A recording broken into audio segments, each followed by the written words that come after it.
America's dependence on cars is fracturing our communities.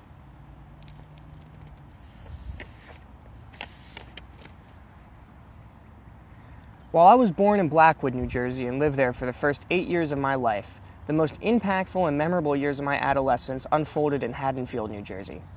Living in Haddonfield is an experience I look back on fondly and am thankful to have been afforded. I was there for about 6 years before moving back to Blackwood at age 14.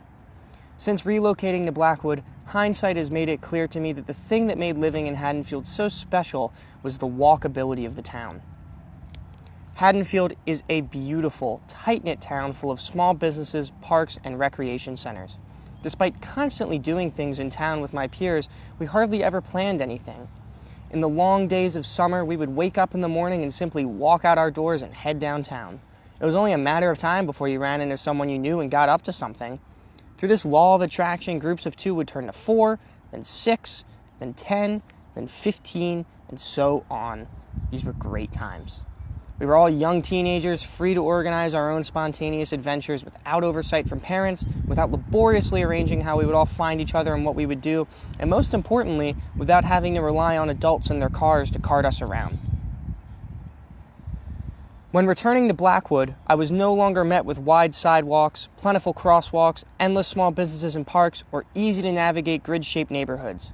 Instead, I was met with sidewalks barely wide enough for 2 people, if there even was a sidewalk, little to no crosswalks, labyrinth-like neighborhoods, and any business that wasn't a Wawa, Walgreens, or smoke shop required me to be driven to by an adult. The sad reality of life in America is that a massive majority of our towns, and even our cities, are like Blackwood. These places are, in my opinion, unlivable. If you are incapable of driving for any reason, you're essentially trapped in your home, or wherever the crumbling sidewalk ends. You could try to rely on public transportation, but outside of major cities, and even inside some of them, public transportation options pale in comparison to other countries' systems. 45% of Americans have no access to public transportation, according to the American Public Transportation Association in 2019. America's overwhelming dependence on cars to do just about anything in life that involves leaving your house or immediate neighborhood is, in my opinion, largely to blame for many of the issues that America and Americans face today. Over 76% of Americans commute to work by car alone, according to the U.S. Department of Transportation in 2024. America, now more than ever, is a fractured and disconnected land. There is little incentive to be communal, and many obstacles face those who try. This disconnected reality that we inhabit feeds into America's increasing paranoia and culture war. People do not know their neighbors. People do not walk on the streets to the local produce stand or butcher to buy fresh ingredients for dinner.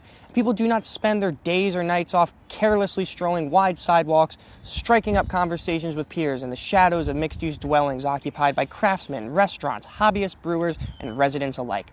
Instead, we get in our cars, risking our lives and polluting the planet, to drive to a lifeless strip mall, play Frogger to get across the parking lot to the door, and quickly do our business before doing it all over again, once again to confine ourselves in our isolated neighborhoods. What a lonely and frustrating way to live our lives. Many cities in Europe greatly restrict or even ban cars in many parts of the city. While the causes are complex, the path forward is surprisingly simple. This is a problem we created ourselves, and it's one we can fix by looking to the few well-planned communities we have. We must stop planning car-centric communities and start planning people-centric ones.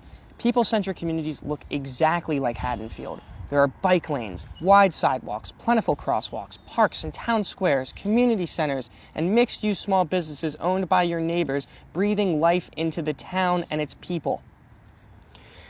Getting involved in local politics and standing against the continued, careless, and greedy development of isolated car-centric communities while instead fighting for the people-centric neighborhoods and greater resources being allocated to public transportation and revitalization of downtown areas, the last of which Blackwood has started doing, is an excellent way for anyone to combat this problem. Attend local town halls and planning meetings, create petitions and collect signatures, write to your elected officials, make your voice heard. You have the power to instill change in the world. That being said, many Americans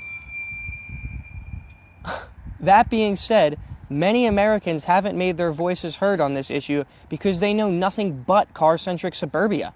They're not even aware that this is such a large issue in America. Educating communities and showing Americans that there is a better way of life is a huge part of this battle. Car-centric community is an oxymoron. Any car-centric place does not have a strong community, if any community at all. Living in Haddonfield showed me that walkable, people-centered towns foster community and happiness, while car-dependent communities like Blackwood isolate people and weaken social bonds.